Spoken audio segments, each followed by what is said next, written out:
push that rock here with Simpson Math. This lesson is over scatter plots. What is a scatter plot?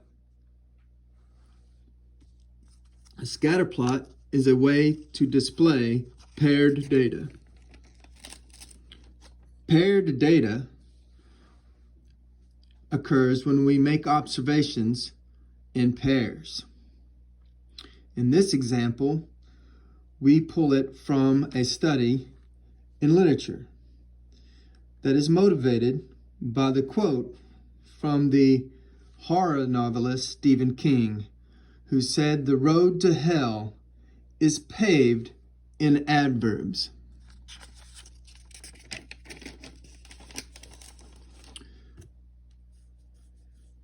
A statistician and literary critic named Blatt did a study where he counted adverbs in novels and observed the greatness score of those novels as assigned by critics. Here is one result from one novelist.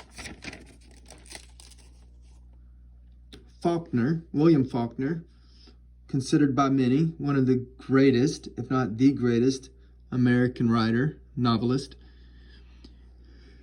wrote many novels. This scatter plot shows paired data. Along the horizontal axis, we have the number of adverbs per 1,000 words in a novel.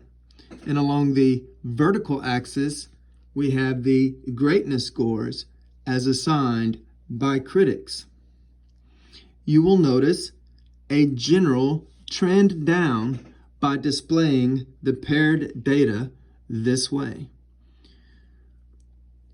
The Sound and the Fury, considered by most Faulkner's greatest novel, one of the two that I have read, is at the high end of the greatness score and the low end of the number of adverbs per 1,000 words.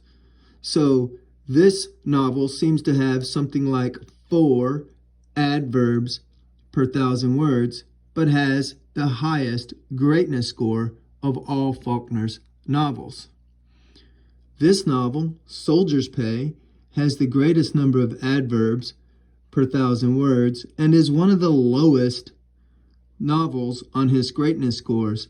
That's because Soldier's Pay is Faulkner's first published novel and considered to be sort of his apprenticeship, where he's learning the art of writing. This trend, if you do it with other novelists, reveals the same downward trend quite often. For instance, F. Scott Fitzgerald's lowest adverb count comes with his, most people agree, greatest novel, The Great Gatsby. Maybe the only novel you've heard of by F. Scott Fitzgerald. Charles Dickens' lowest adverb count is with Tale of Two Cities, possibly his greatest novel. His second lowest adverb count is Great Expectations, which of course is another great novel by Dickens that most of us have heard of. Naturally, there are exceptions and outliers. Not all authors' greatest work has its lowest adverb count. But this example shows how displaying paired data in a scatter plot can show a general trend, something you might find interesting. Success starts here at Temple College.